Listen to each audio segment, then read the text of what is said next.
Hi, Selena for Who is Jesus Today.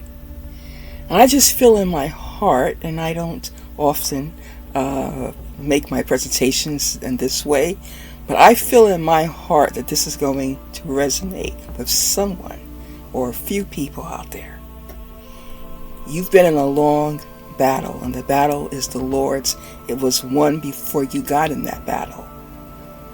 And now God has caused you, through the power of the Holy Spirit and intercession, to uproot and to tear down in the name of Jesus those things that need to come down. Sometimes things in our lives, personally, our loved ones, and just that the fact that God has called you to a place or a position in Him, and now you have to stand up and rise in what God has called you to do.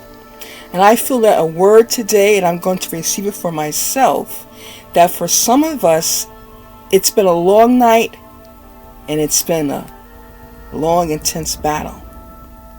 But the Lord wants to encourage us today to rise up and to build. The tearing down now is over. The tearing down of evil, the tearing down of the adversaries in the land. And now, in the midst of, it seems like maybe there's a chaos all around. It doesn't matter what's happening around us. The Lord is telling some of us, now is the time. It's time to rise up and to build what I've called you to build for such a time as this.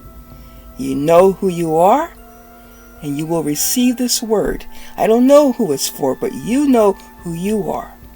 This is the season now. There's going to be some building, and we will give God the glory and the honor. For those long nights in battle, He was working also many deep things in your life. He was doing more and more heart transformation, taking off the layers of the years of struggle or pain. And today you are feeling light because you're feeling the freedom of God. You are feeling liberated. And now put it all behind you and go forth in the name of Jesus. The Lion of Judah goes right before us. He roars in our defense. Let's rise and let's build what God has called us to do. There we go. You know who you are. Like and subscribe. Until next time, Shalom.